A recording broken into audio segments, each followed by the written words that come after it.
Welcome to the GMS Magazine podcast, everybody. Welcome. This is a podcast all about board games, role-playing games, and the people who make them, sometimes the people who play them. I have always been, and it is very likely that I will always be Paco Garcia. And this is Chris from Deus Ex Machina, and we have, I feel, one of my top gets for this podcast. We have Andrew Gaska, somebody I've admired for many years, and I've been in the industry more than 20 years. I know there's an industry quote of 20 years experience, but you actually go back 30 plus years, I think. Well, don't age me like that, man. Well, we established before the video that we are all around the same age, so right. The thing is that at first I didn't get work in the industry right away. So it's I think it's been about 25 years. I mean, I had one comic that came out in 1993, and it tanked, and then nothing for a long time. So, I mean, unless you count trying to get jobs in the industry as part of the industry, then... Well, like I said, I guess aspirations, but it was one of those situations where you and I think first time we met was in a podcast for the CamCon quite a few years ago, and we're kind of 2 degrees of separation. Because you're the franchise consultant on numerous 20 Fox franchises, which we'll talk about, including most notably the Alien RPG by Free League Publishing. And I created the original Alien Fusion game back in 1992 that was available online. Okay. So it was because for the longest time it was a leading edge game published. That came out in the late 80s. They didn't put out many products, but yeah, they didn't put out a lot. And then there was a series of homebrew ones. There was one that was designed for Cyberpunk, and then I designed Alien Fusion, and that became kind of the de facto game for a lot of people. And I still even to this day, 30 years later, I still have people coming up to me and going, "Oh, I still have those files."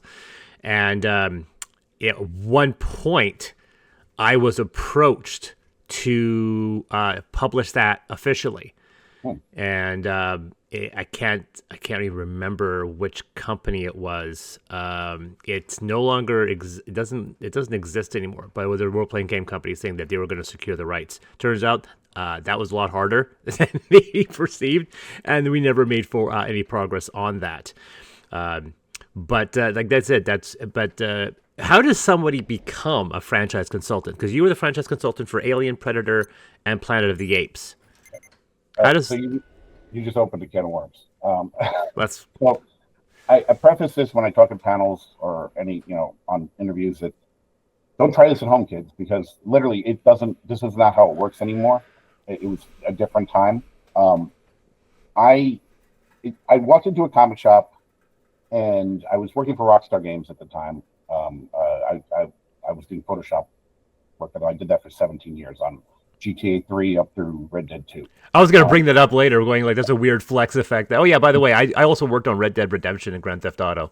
Oh, that's awesome. No, what the hell, man? Yeah, 2 of the biggest franchises on the planet, I might add. Yeah. Walked into a comic shop, and there was a new Planet of the Apes comic. And I was like, oh, my God, Planet of the Apes comic after all this time. Been like the last one was in the 70s. Who did this? Marvel, DC, and it was somebody called Mr. Comics.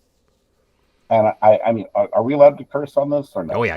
Okay. So I said, who the fuck is Mr. Comics, and how the fuck do I do this? Because if they could do this, I could do this. Because I was making good money from Rockstar at the time. Okay, and so I hired an entertainment lawyer, and we went after a few properties. Of all the ones we went after, almost got Star Trek. And I say almost because we were outbid at the last minute by this unknown at the time company called IDW.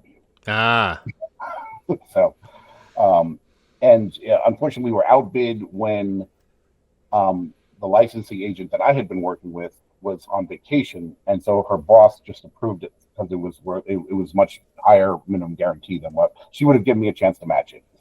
And it would have been very difficult for me to match it, so I don't even know if we would have gotten it, but still. So in addition to that, we had open communication with Fox and for Planet of the Apes. And the comic book that was coming out Mr. Comics, I mean, that comic book series, Revolution on the Planet of the Apes, is great. I love that series.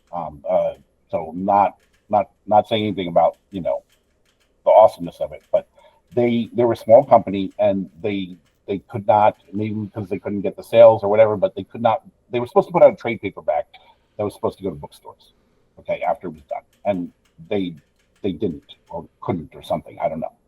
And so Fox was like, "We're not going to renew with them. You can have the license after they do." Okay. So I was like, "Great, we're doing Planet of the Apes comics. This is going to be great." Go to Licensing Expo to meet with the execs in person, the licensing execs, and there's an agent that I'm working with, and then there's the agent's boss. Okay, agent's boss is this woman. Her name Debbie Alshan. She'd been there forever at the time. She's moved on to other jobs since then, but you know, very experienced in licensing and everything. And I start talking about it. She said, wait, you're doing a comic? And I said, yeah. And she's like, we didn't have a good experience. We don't think comics sell. We don't, for Planet of the Apes, we don't want to do comics. And I'm like, shit, I made it this far. What am I going to do now? And I said, they completely pulling this out of my ass. I was like, well, when I say comics, I really kind of mean like a prose book with full color paintings, sort of like that Aliens Tribes book that came out in the 90s. Which I own. Yeah. And she goes, Aliens Tribes is the favorite project I've ever worked on. You have your license. Ah! By the way, for those people who don't know, Tribes is what I really hate sometimes the terms graphic novel because it's such an expansive term. I don't really call Tribes a graphic novel because it's very transcendent for that. For those people who are interested, it is probably, I read it in one evening. It is a fantastic experience, but it is basically story on one page, beautiful art prints on the other. It is a fantastic reading experience. I recommend anyone to read it. Go on. It's an illustrated novel, and and the thing is that, you know, Dark Horse probably called it a graphic novel because their license was for comics and graphic novels. You know what I'm saying? It's like that's what happens in the licensing industry. We want to do this thing which is one step removed, but we got to call it this thing because that's what our license is for. So suddenly we have a deal to do 2 novels, illustrated novels. And I'm like, well, shit, because I've been trained to write comics. I went to school for comics. I went to school for visual arts. I have a master's, not a master's, overspeaking. I have a bachelor's in fine arts. Because we would have fact checked you. Well, I mean, that was literally a slip of the tongue. I applied for a master's program, got in, and then didn't take it. So I don't know why I said master's, but forgive me. At any rate, the Denny O'Neil, who was in charge, I told you guys about this earlier, but Denny O'Neil, who was in charge of Batman for 15 years, he was my writing teacher for comics. When my parents couldn't afford to send me to school anymore, and I took a 5-year hiatus, I went to him to tell him that I'm not going to be here next semester, and he was, well, no, that's unacceptable. I'm going to take you out every month on DC's credit card for lunch. We're going to have you do a script that's going to go in the bin. So, like, you know, they call it putting in the drawer. It was for Catwoman, and I'm all over the place, so forgive me. The Catwoman script, what they do is they have things in the drawer, so if someone's behind, they're like, here, just do this one. That's why you fill an issue on a comic. So I wrote one of those that never got done, but it was in the drawer. So I know comics, right? But I didn't fucking know how to write a novel. And so I had 2 friends who wanted to be novelists, and I was like, okay, so we'll plot it together, and you guys will write them. And they wound up dropping out. And at this point now, I'm funding this all with my own money. And the reason I say kids don't try this at home is because nowadays, if you went to a licensor like this, and you're like, hey, I'm just kind of trying to start my business, I don't know anything about this, they're never gonna give you a license. Their properties are too protected now. They can't risk you screwing it up. So you would have to give them 5 years of financials and prove that you've done this type of thing before, and all this stuff. So this is a weird in-between thing that I slipped in here. But we got we're doing the novels. My writers drop out. At this point, I'd put $40,000 into the art and the license. Okay, this was back in 2008. Okay, and I'm like, well, I can't afford to pay anybody to write this. So I guess I got to learn how to write a novel, which I never intended to do. I reread all my favorite novels to figure out what it is I really liked about them. And I wrote the book, Conspiracy of the Planet of the Apes. And luckily, it was well received. So at that point, we lost the license because Titan had got the master license. And when I called Fox to talk to them about renewing, they said, no, it's a Titan now, but they haven't activated the classic stuff yet. So I will, the new guy at licensing was like, I'll tell them, hey, if you don't activate that, we're going to give it to someone else. And then if they say they're going to activate it, because he really liked the book too, he said, we'll tell them, okay, here's your author. So that's how eventually led to Death of Planet of the Apes, right? But in between this, there's this limbo of several years. Okay, the book came out in 2011. Death of Planet of the Apes didn't come out till 2018. And I have nothing to do with Fox in this time. In the middle of that, 2015, like 2 days before Christmas, I get this call from the new licensing guy at Fox. He goes, hey, I actually read your novel and I really like it. I'm like, okay, he didn't have an intern read it. He read it, you know? And he says, and I think you know this stuff better than we do. Would you like to come on as a consultant? And who says no? Right?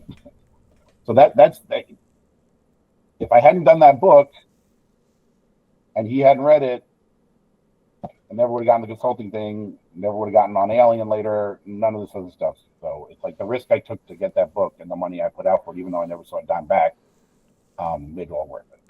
So that was my very long answer for you. So feel free to edit it if you need. No. That sounds absolutely fascinating. You are an absolutely incredible storyteller. So that's really cool. How did that lead into, like, so Planet of the Apes was first? The novels for Planet of the Apes were first. Right. And then how did you get the call to do Predator and Alien? Well, okay. That was the next thing to go to, literally. Okay, so I'm gonna lay back and just let's listen. They made me a consultant, right? Because they were working. I didn't say why they made me a consultant. They wanted me to be a consultant because Fox at the time was trying to. It was before Disney had purchased them. It was still Fox. Now it's 20th Century Studios. Okay, and they had these plans because they had seen how well Marvel did with continuing stories and stuff like that with the MCU and stuff like that. So they had these plans to create these hub websites. So you'd go to a Planet of the Apes website that was part of the the Fox main website, and there would be a timeline there. With you could click on links to buy like this novel and this coloring book. I'm making stuff up, but you know what I'm saying. So that fit into the timeline, okay? And they couldn't figure out the timeline because Planet of the Apes, when you first look at it, seems like it's a very convoluted timeline. They wanted to include everything, which meant the animated series, in which they have cars and trucks and planes. But if you look at the year it's set in between the first movie and the second movie, of which this is not the technology they had. So they didn't know what the heck to do. And I immediately had an answer for them. In the third and fifth movies, they are selling the concept of time as an infinite highway with an infinite number of lanes. If you change your lane, you change your destiny. So I was like, well, that's just a different lane. And they're like, okay, what do we have to pay you to write this for us? So I did the timeline for them there, and they really liked what I did. And then I was gearing up to do at this time, I did some work for Alien first, after Apes. Because the Blomkamp, I don't know if I'm saying his name right, but Neil Blomkamp's Alien, Blomkamp, yeah. For Alien 5, that had been announced, and they were like, "Okay, you did a great job playing Apes timeline. Now we need you to make a timeline where Alien 3 and Alien 5 can both happen." I'm like, unless we do the dream thing, and I didn't want to do the dream thing. Just to cue in there. So those people who are asking what that was after the events of Alien 3, and I'm not going to really care about spoilers at this point. There was a talk about what to do with Alien 3 because they wanted to continue their franchise, and Joss Whedon was famously offered the option to basically resurrect Ripley or make Alien 3 a dream sequence. And so that's what you're referencing as the famous idea, the fact of Alien 3 being a dream sequence. Mm-hmm. And I mean, a lot of fans who hate Alien 3 have just decided that's what it was. But what do you call it? I think there's a lot of good in Alien 3, especially if you watch the assembly cut, which is now it's called the special edition. Yeah. Originally, it was just a bonus on the DVDs that had all this footage that they found that was of VHS quality cut into the movie, and you couldn't hear the sound properly. It was all subtitles for those scenes. Yeah. Oh, I have it. And I have the quadrilogy. I remember this. Yeah. And then they on the next time they put out the box set, they and this is not for you. Obviously this is for the fans. I'm trying to explain. Anybody listening? The next time they put it out, they had fixed the video on it all, but the sound was lost forever. So you still had the subtitles in those scenes. And then the last version that came out with it, they called all the original actors back to dub their lines. Yeah. So it's a complete film now, and it's fantastic. And I remember sitting in the theater watching Alien 3. I know we're on a tangent again. In 1991, and being like, or was it 93? Whatever it was. It was 91 because I graduated that year. Okay. And like, there's the scene where spoilers for 1991, everyone. There's the scene where they're trying to burn the alien out of the ducts. Mm-hmm. So they've got that oil stuff that's over fish. And it's all this stuff going on, and then suddenly they fade to everybody slowly walking. And I was like, did they cut a scene out? And yeah, because in the assembly cut, they capture the alien and all this stuff that happens that it's like, okay, why did you take that out? You know? So oh yeah, I mean it's insane. By the way, quick, I graduated in 92. Alien 3 came out in 92, so we're both. It's 91, 93. It's actually 92. I'm thinking, wait a second, I graduated in 92. That came out in 92 because I graduated on Friday and I saw the film on Saturday. I feel very deficient in my franchises right now because Terminator 2 was 91. Is that right? Yeah, I think that's what it was. And you also okay, we'll get into that eventually. But you also wrote the Terminator RPG. So going so you got into Alien, and then obviously Predator became tangential to that. Right. Well, yeah. So I couldn't figure that one out, and luckily they dropped the Blomkamp thing because I was like, there's no. You don't want to have time travel or multiple timelines or anything like that in the Alien. It doesn't fit. Well, the idea of alternate parallel universes and having alternate that's been around for a while, and not necessarily a multiverse transversal like MCU, but we've seen obviously in anime and a bunch of others just seeing different versions. Like we have the Kelvin timeline, we have different parallel universes. Right, but what they wanted was a single timeline where that works together. Where somehow Alien 3 and Blomkamp's Alien 5 work together. She did not fall into the flames. She actually fell through the flames and landed, and she never actually died. Yeah. So I mean, the closest I came to was that this Ripley was a clone, also, but no, couldn't make it work. So luckily that stopped, and then I didn't do anything for them for a while. Till 2017, and I got a call in 2017. Oh no, I called them in 2017 because I had left Rockstar and I moved to Florida, and I was like, okay, I'm doing the freelance writer thing completely now. Because of Rockstar, I was freelance, but I was on retainer every year, so I was guaranteed X amount of dollars and stuff like that. So I called them up. I was like, "Hey guys, do you want to? The new Planet 8 movie is coming out. Planet 8 movie is coming out. Do you want to fix up the Bible and everything? Because there was stuff we never got to." And they were like, "Yeah, absolutely." And I planned it out, and then the movie underperforms. Like, it's a great movie. This is War of Planet Apes, I think, the third one with Caesar. And I think it broke even. I don't know. It just didn't do the incredible amount of money that they thought it was. and so they slashed the budget on Apes stuff, and then that went to Bible. So that wasn't going to happen. So the guy said to me, "Well, what I really need to know is, do you know anybody who knows Predator?"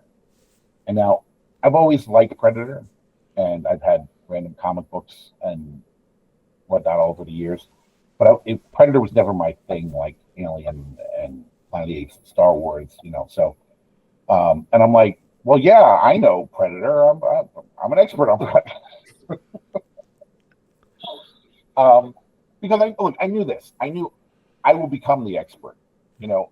Because that's kind of what I do. I tell people that a lifetime of useless information has suddenly become useful. So so I dove into Predator and I read every single thing, and the video games I could get, I played. The ones I couldn't, I watched walkthroughs on YouTube. And I wound up grading a 700-page Predator Bible. Because wow. On the other Bibles, it was different people that gave different sections to. But on the Predator one, they didn't have anybody, and so I did the whole thing. And I've been trying to get someone to publish it forever. But it's like the Predator came out and it didn't do well, so no one was going to put it out then. And then the other one came out during the pandemic. The one on Hulu, Prey, and that was great, but it was during the pandemic, and so I don't know if it's ever going to see print, but it is the behind the scenes in studio Bible, and it's you watch all these things and you're like, okay, these writers who have nothing to do with each other, who didn't care what each other were writing, because that's the way licenses were originally. Yet, in every single one of these stories, movies and novels and whatever, this is the core of what a Predator is. Predators will always do this. You figure this stuff out, and then a big chunk of it was basically Encyclopedia Predanicon. of the Yacha, or Yeah. I mean, that's an even thing. Like, there was they were other species. Yeah. And they had all these weird different things on it. So it's like, okay, we can include that because we can say that thousands of years ago, the predators, because they lived on there was in that novel where there were a different species that we'd never heard of before, which came out before they were called Yautja. Their home was a crashed spaceship. So that ship crashed on this planet thousands of years ago, and since it was kind of hinted at that the Predators were doing some kind of genetic modification, which was definitely driven for a home in The Predator when that movie came out. So I was like, so they did something to themselves to adapt to the environment, and they were a little different because of that. So, it's like, so that's a subspecies, and it's been mentioned in like the NECA packaging and stuff like that since then. I even included all the Kenner toys that I could to make sense out of them, of the Predators. Well, I appreciated something you said in some of your extended fiction, the fact that I was suffering the same thing. In my Alien RPG, which I mentioned, there is a Predator plugin, and you repeated something that I've really appreciated in the fact that the Predator doesn't exist in the Alien franchise, but the Alien exists in the Predator franchise. And that's something that I used to say, and everyone was just like, that's not how it works. And now I get to say, like, well, now I have a canon expert that states exactly that. Well, I mean, when I came on board, I said to them, I was like, okay, so we're doing this alien, work on an alien Bible. And then when I was working on the Predator Bible, like, what do we do with this? And they said, you got to look at it as like Batman. There's Adam West Batman, there's Christian Bale Batman, there's Ben Affleck Batman. They have nothing to do with each other, but they're all Batman. Mm-hmm. So, AVP universe, the Predator universe, and the Alien universe, or Alien/Prometheus universe, are three different universes. Aliens exist in the Predator universe, but it isn't like it is in the AVP universe. And that was the rule. So taking that, what they said, I wound up breaking it down to, like, they were like, well, why didn't you include this comic that has in the Alien thing, that's it's the title of the comic's Alien. I'm like, yeah, but there's Predators in that issue. So that miniseries is clearly part of the AVP universe. And we broke everything down like that. Because they do a crossover and be like, it starts in AVP, then goes to the Alien comic, and then finishes in the Predator comic. Well, okay, that whole story has to be an AVP story now. Things like that. I have about 2.5 feet of comics in my comic book shelf, which is every single issue of Dark Horse, and so I know exactly what you're talking about the unfortunate blending between when the Predator interjects into the Dark Horse Alien series, and you're just like, okay, this is like you have Alien Stronghold, which is entirely an Alien story, and then it deviates into an AVP story where those characters are included, and I'm like, well, now I'm utterly confused. Yeah. So we. And if you've noticed, they've kind of stayed away from AVP for a while. Yeah. That's pretty much because Ridley was envisioning Alien a certain way, and the Predator was definitely not part of it. And even Shane Black at the time wanted to concentrate completely on the Predator and not have aliens involved. And you've probably heard me say this before. Obviously, we're in agreement about all this stuff. I think that as much as I like Predator, especially more, I like Predator a lot more now that I found out everything and read everything. But back then I was like, Predator fan. Wait, they did what in the comic? Which obviously I'm not like that now. But Predator is elevated by having Alien in its universe, but I feel like Alien is diminished by having Predator. I have said exactly that. My specific saying is that the Alien doesn't need the Predator in his franchise, but the Predator needs the Alien in his franchise to be interesting. I literally have said exactly that. All right, when do we get a beer? Like I said, we got to come. I don't want to completely hijack this, because I do want to get us talking about your role-playing game history. I want to return to Alien, because I know if we get into Alien, I'm going to talk about lore for the next hour, but I want to get into the game writing. So that, because going in sequentially, because we're going to talk about the Planet of the Apes, because that's coming out. Is it May or June? It's June? Okay. It's June as far as we can tell right now. If it comes in May, then we're going to be pleasantly surprised. But we had holdups that couldn't be avoided, and the publisher will not be making such an optimistic appraisal of when we're going to get things again, because it's better to be early than it is to be late. So tell people a year, and if they get it in 4 months, then they'll be happier than anything, So, but it's a learning experience, and it's people seem to really like what we've done. So, it goes a long way towards, all right, you guys get a pass on that. But anyway, you didn't want to talk about Apes. You wanted to talk about Alien, is that right? Well, no, I want to get to Aliens just because it's going to be a deviation for a while, but because I actually am curious about this Planet of the Apes game, which is coming out in a couple of months. Because visually it looks like it's very retro, and you're talking about lore. So just so before we dive into the RPG, is the lore of the new films and the old films still in a continuous timeline, or are they different franchises? Well, they're different lanes of the highway. They're different lanes on the highway, as you mentioned, yeah. And are this RPG more akin to the original 60s movies? It's the 60s and 70s movies. Yeah, it's the original 5 films, the TV series, and the animated series. Yeah. So, and the reason why we picked that was twofold. Because when you have a live franchise, which obviously they were just working on the new movie that came out in May, which was great if anybody hasn't seen it.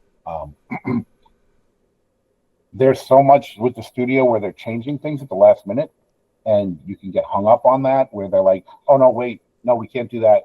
You got to remove what you just wrote, do this instead. And that's a nightmare that I didn't want us to have to go through. When the other thing about that is, if you look at the old stuff, it's a huger, richer playing field for RPGs, because there's mutants with mental powers, and then there's the time travel stuff, and there's like all these different things. Especially then you add the animated series, and you've got these weird sea serpent monsters. There's all these things that make a fuller universe for you to role play in. And if we could do at some point, if we do a source book for the other stuff, I think that works. But to base the universe, it seems to make sense to go with the classic stuff. How much involvement do you have? Obviously, you established the lore. You can write the. So, how much of the game, like how much game writing do you do? Are you there for the writing, or is there somebody that says, "Okay, now let's interpret it"? Are you building the game system as well as writing? And the reason I ask is that I've noticed something very unusual with the branding, in the fact that the Planet of the Apes game, and as well as Carbon Gray, which you also worked on, both have West End Games' studios logo on it. West End's a very old company, doesn't really exist anymore, but it employs their D6 system, I do believe. How did that come about? And then now we're getting into the technical mumbo jumbo. Okay, so I was hired as senior development editor over at Lion Forge, which does now they bought Oni, so they're I don't even know if they go by Lion Forge somewhere, but they also own Magnetic, Magnetic Press, which is the publisher of Planet of the Apes. So I was hired back when they were just Lion Forge as a senior development editor over there, and they had let someone go. And on my first day in the office, my boss calls me up and says, "Hey, you know games, right?" I guess he's thinking about me at Rockstar for 17 years. He's like, "Do you want to head up the role playing stuff? Because we don't have anybody right now. We've got a really great game designer, but we don't have anybody to run that." And I was like, "Yeah, no, I know games. I'll do that." Because I first of all, I love role playing games, and I actually hadn't played, I would say, in 20 years, because work just became too much. There was no time for anything like that, right? But I was still buying role playing games because that's what gamers do. We buy tons of books that sit on our shelves and we never crack them open. Wait, are you pointing to Alien? Are you telling me you never cracked open Alien? Now I'm offended. It's cracked open. For those people who have the visual side at home, I have the Alien RPGs. In fact, I might add, I have the signed one that I bought from you personally. Where did you was that through the order thing I did, or was that at a con? No, it was you posted it on your Facebook, and I got it off of you directly. But yeah, the 3 attempts I tried to start this game all fizzled. And we sat down, we got to going, and then we never got to our first session. And after like 3 attempts, I'm like, God, does everyone have to stop marrying and having kids because we can't get ourselves together for it? So go to Gamehole Con in October and sit in on the game that I run. And where is that? That's in Wisconsin, Madison, Wisconsin. It's a great show. It's all the industry, the creators in the industry love that show, and you'll meet anybody you can think of. You'll meet them there because of that. It's I want to say it's only like 5,000 or 7,000 people at the most, but it is like it's not commercial in any way. It is literally for the gamers. Great panels, great people. One of the things that I do every year at that is Drinks with Authors panel, where it's me and then like Ed Greenwood from Dungeons and Dragons and James Lauder and a bunch of other creators. We sit there and you buy drinks to sit with us and you ask us anything you want, and it's just like you get to bullshit with your favorite creators. So it's a really good con. I recommend it. So yeah, you're talking about games on the shelf and how you got to get the writing gig for right. So no, this wasn't a writing gig. This was to run the department, right? So, okay, and the department was the game designer guy. That was the whole department. And the game designer guy was a guy named E.L. Thomas, which you might notice is my co-writer on a lot of my stuff now, because we became really good friends. He's a very talented guy. But so let's go back to Alien for a second because it ties right into this, and then we'll get back into the Planet Apes thing. So when I was a consultant at Fox, I said, "Hey, now that the Predator scene's done, what do we do next?" And they're like, "Well, we really don't have anything right now, but if you can figure out a property that we own and a category that's not filled already, and you find us a publisher who wants to do it, we want you to be the writer because you know all this stuff." I was like, oh, okay, great. So now I got to do all this work to maybe get a job. Okay. So I shopped. I thought there's no alien role playing game. Why isn't there an alien role playing game? Like there was back in the 90s and then it disappeared. So I shopped the idea around. I got permission from Fox and I shopped the idea around for 18 months with everybody telling me it's a one note thing. Oh no, there's an egg. What's in it? It's an alien. Yawn. It's not enough for a game. And I'm like, yeah, no. No. First of all, there's like so much we can lead into mood wise and what I was calling post traumatic stress disorder, which became the stress mechanic for Free League. And I just still don't know. Like I gave them a document when we started saying this is what I think should be in it, and I don't know if they created the stress mechanic because of that, or if they were like, yeah, dumbass, we're already doing the stress mechanic. Well, Paco was mentioning the fact. Yeah, go ahead. Yeah. Well, I was going to say the stress mechanic itself. I don't think it existed before in one of the Free Leagues games, but they had something similar because the system itself has it for Mutant Year Zero. So from that point of view, I am absolutely in love with the Year Zero engine, and usually with Free Leagues material, so much so that I am hopefully going to start a whole new YouTube channel just to cover Free League stuff, because I am absolutely besotted with the way it's in the electric state as well, isn't it? Sorry? It's in the electric state as well, isn't it? The stress mechanic. No, the electric states, they've changed it for hope and bliss. Hope is what you lose when you see the world crumbling around you, and bliss is what you get when you get into the neuroscape, when you feel like you just want to stay there and don't want to get out, because that paradise gives you everything that the real world cannot. So they changed that. But the stress is, I believe, in Tales of the Loop. It is in Mutant Year Zero, and it is also in the Blade Runner RPG. So they were probably like, we already planned this, so don't worry about it.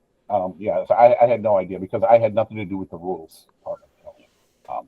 But to get back to Live, which is one of the companies I had shopped around to, and they had no games out yet, and they just didn't know what they would do with it, so they had declined.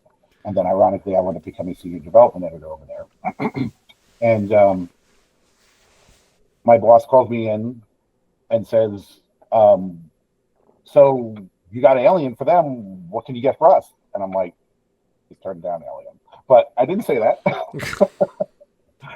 And I said, Planet of the Apes, because I had written the novels, and he's like, do it. So I went to Fox and I said, can we have Planet of the Apes? And they're like, are you going to write it? I'm like, yeah. And they're like, all right. So we got that deal signed. But before that, because I jump all over the place, I said to them, well, if we're doing these games, we need a rule system. And my boss was like, well, just create one. I said, okay, I need a budget and I need 2.5 years. And they're like, well, let's just license one. Because they didn't want to do all that. And so I thought about it and I was like, I really love the Star Wars game in the 80s. And that I know there's an open D6 version, but wouldn't it be great if we got the rights to actually use the logo and use like the stuff that's not just the stuff that's in the open version, but like anything. And at the same time I was thinking this, we had a meeting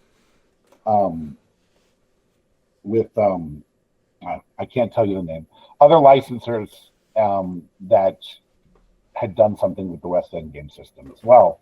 And they said, well, we would really love it if you could, we really don't want to we'll go through that hassle of a new game. And I said, well, what if we started by reprinting the old one? And that launched from there, we would do an anniversary edition. And they thought that was great. And that didn't happen for other reasons. But regardless, now I've got 2 reasons to get the rights to use West End games. Right. I wish someone had just told me that Steve over at ttrpg was connected to the rights, because that would be really easy. Instead, I went on this detective search for 3 months, found Twitter accounts that no longer worked, traced those to Facebook pages, found the sister of the guy who used to own it, and I did this whole thing. And then other people I talked to was like, oh, well, I could have just told you Steve did it. I'm like, thanks. Yeah, it turns out the entire game industry is we're only like 1 degree of separation from everybody. Yes. I was like, where were you all at the time when I told you what I was looking for? But anyway. Because I think 2 of the founders of West End have passed away. Yes, that's why it was difficult. Those their Twitter accounts and everything were just gone, and then I realized why, and I was like, okay, now I gotta look for relatives, So, but as it turned out, we got the rights to do that, and we also realized that I look at the West End game system as the grandfather of modern gaming, okay, because so many games are like throw a bunch of dice, right? Now the difference is that they're like, now you only want these, like the 4s or the 6s, or stuff like that. But there's just a lot of stuff you see in their mechanics, which was like it feels like they built the new games built off the legacy of that. So because of that, there's also some really clunky stuff in the old rules that work for the 90s that don't work now. They were never bad in the 90s. It was amazing in the 90s, but now everybody wants gaming to be like this. And that's how you get new gamers in anyway. So we came up with the D6MV, which is the magnetic variant, which is what Carbon Gray and Planet Apes work on, which is essentially, the core of it is absolutely D6 as everybody remembers it. But like we've made this rule be able to be done in 2 steps instead of 15, little things like that. Created defenses that you roll rather than having to, you have to beat a 9. Okay, boom. Rather than, all right, now I got to roll this and then take that and subtract this from this, and and the defenses are based on your stats. So it's taking the dexterity times 3 and stuff like that. So it's like it just simplifies things. And when we do that in the rules, we say we have a sidebar that says, hey, you may have noticed that this is different than the original. This is what it was in the original. You want to play by the old rules instead. I can still remember the West End system because I played the Star Wars. Paco, did you ever play West End rule systems back in your day? We didn't have an awful lot here in Spain when I was growing up, Western-wise. The Star Wars, actually, we had the Marvel RPG. The what?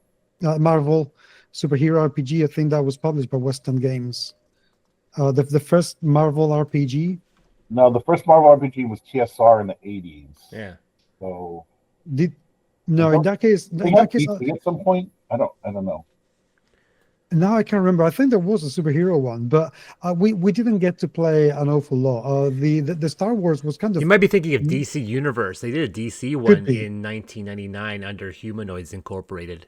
It could very well be the case, but we didn't get an awful lot of Western games where I was living at the time. So it's kind of an age that passed me by completely.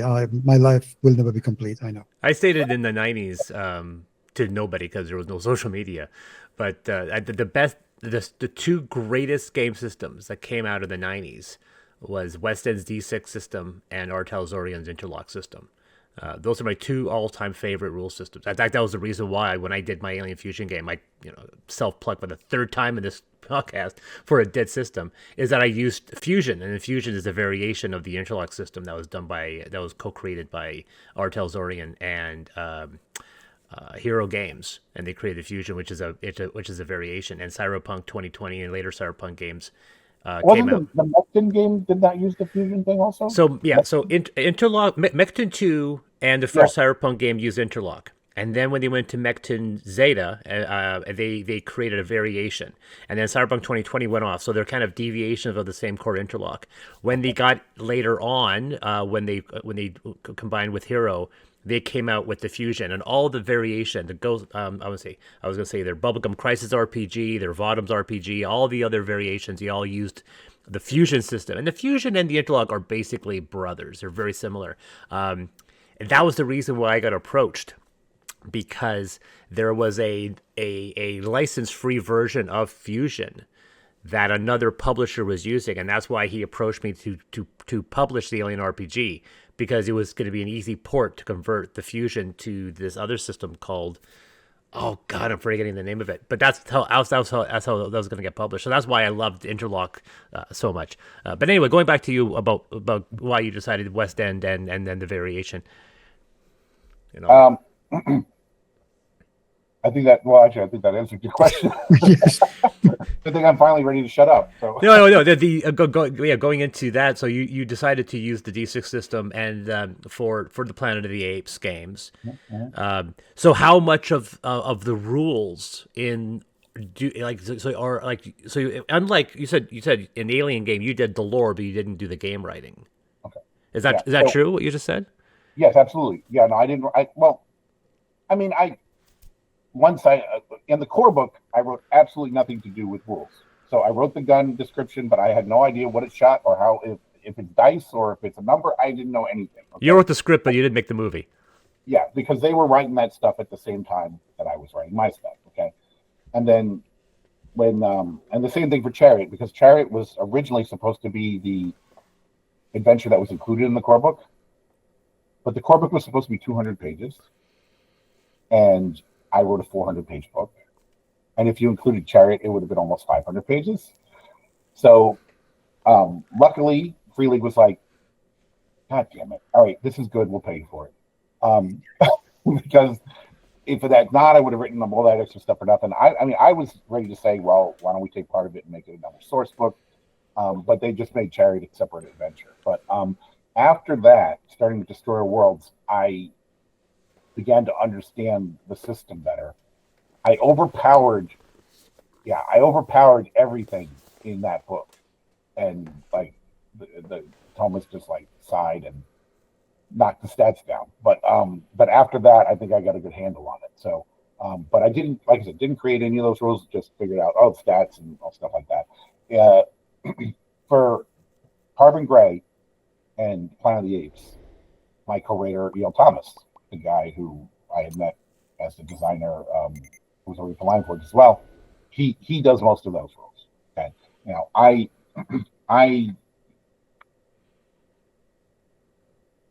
originally I was going in saying, well, because of this, shouldn't we have something that does this, or like going back and forth and stuff like that.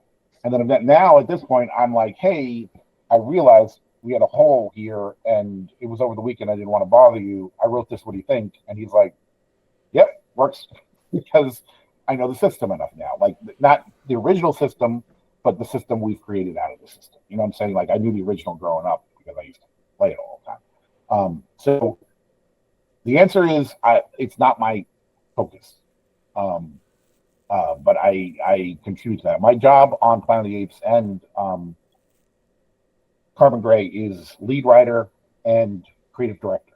So the design, layout, the art choices, finding the artists, all that stuff was on me, which is not what it was like on Alien at all. And I'm used to working on projects where I do all those things because I did it on the illustrated novels as well, and the graphic novels for Space 1999 I did like 10 years ago, which strangely enough were just reprinted as 10-year anniversary books, which I never expected that to happen. But with Alien, it was kind of terrifying because I had learned that, like, when the writers for Conspiracy dropped out, I was like, if I don't at least know how to do all this stuff, and we could wind up with a bad product. And with Free League, I was just hired to be a writer. They're their own company. They've done their own things. They don't need me to do all this other stuff. So I had no idea if I was going to be writing good stuff that was going to go in a terrible book. In hindsight, I should have just realized that would never happen because Free League, but I didn't know them anywhere near as well. And when they sent me the design and the stress mechanic, all this stuff they showed, I was like, this is better than I would have come up with. Like, I think that those books look so perfect for the franchise, and like without the stress mechanic, you so need that for that game to work, because it's like there's always some player at the table who's like, well, I've seen the Alien movie, so I'm not afraid of that. Yeah, but just roll this, and your character is okay because your character has not seen the alien movies. There's always been an aspect of cosmic horror in the Alien series, and so it's in the same way that you have an insanity mechanics within Cthulhu-based stories.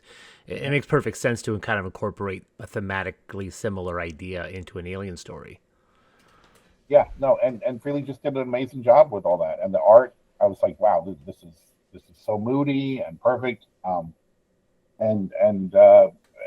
Even before we knew how popular it was, I was like, I'm super proud to have been part of this with people who actually care about what they're putting out. Because so many times it's like, that's good enough. And not just in role playing, but in all industries. It's like, it's good enough to put it out, and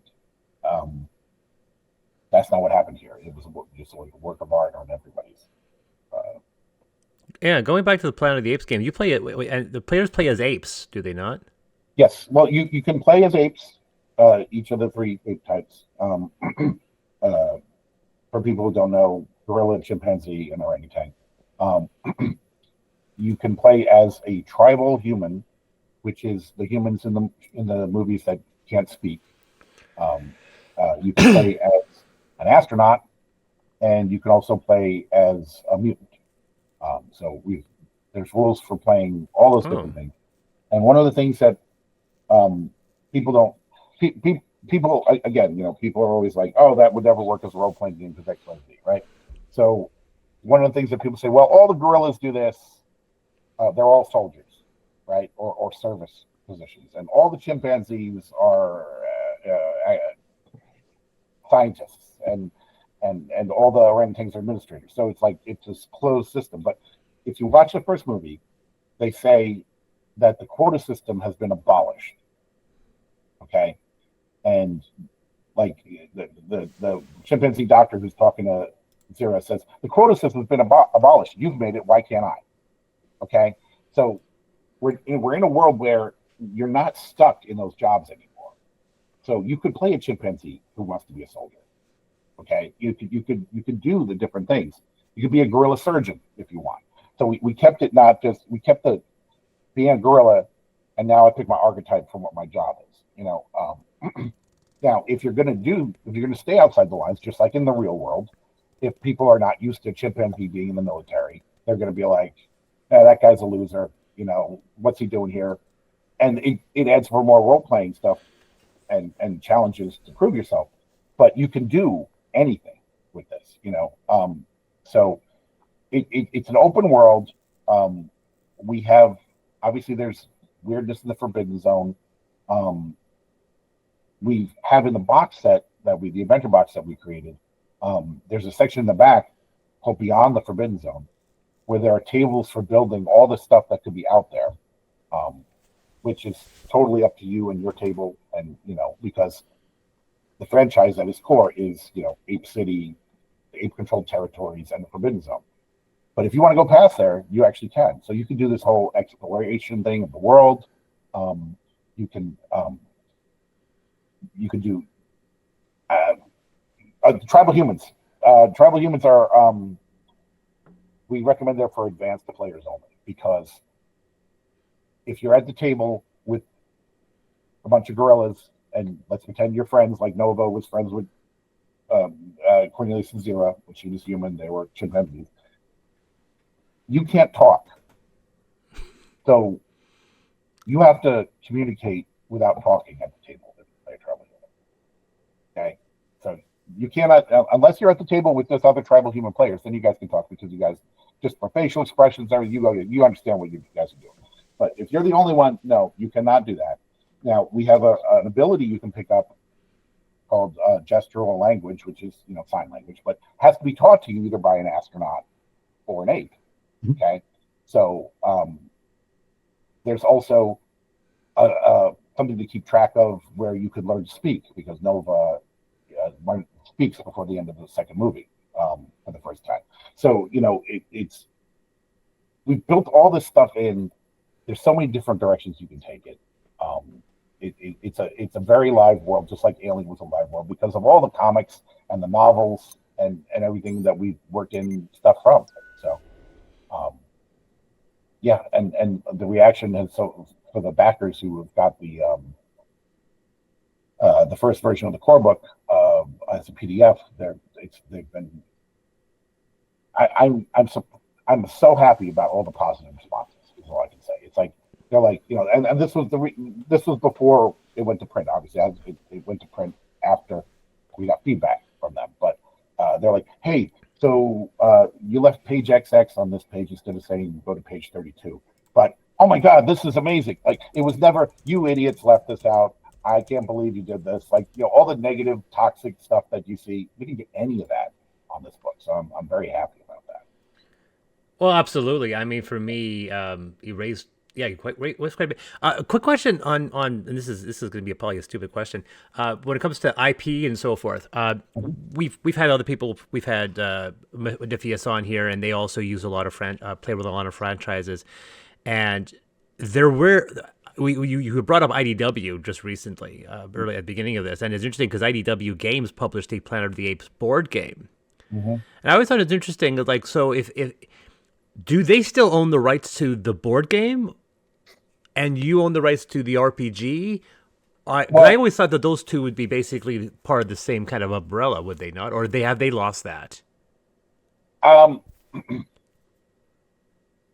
I'm trying to remember when that came out. Didn't that come out in like 2017 or 2016? Regardless, they don't have it anymore. Oh, okay. Yeah. But I think they still did have it when we got our license because it's a different license. Okay. I don't know if you do you collect toys at all, either of you? Yeah. Ignore the Gundams behind me right there.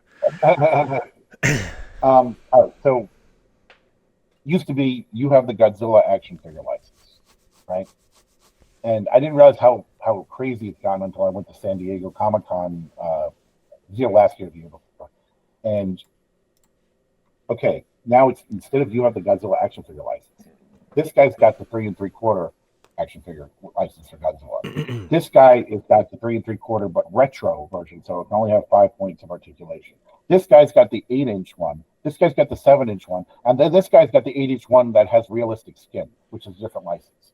It's like they break it up so much now. So RPGs, it's not just a game license; it is a board game license. Yeah, I gave up trying to acquire IPs. I've always wanted to play in because you and I are very different in that access. The fact that you get to play in a lot of IPs, and I've always wanted to play in an IP, but I've never been able to. And I've reached out, but they're like, "Yeah, we don't care about you." I go, well, I have books. Like, no, we don't care about you. We're not interested. I'm like, I'm not even asking for a big franchise. Could I just have this tiny one? They're like, no. Well, who did you reach out to? The studios that own it? I reached out. So I reached out to a couple, but the last time I reached out to EA's IP department for Electronic Arts. Right. Okay. I'll tell you right now, they want a ton of money for anything from EA. Oh yeah, but they wouldn't even talk to me. They just said, we're not interested. I'm like, can I have Anthem? It's a dead franchise for a game you don't play anymore. Can I just have that one? And they're like, no. So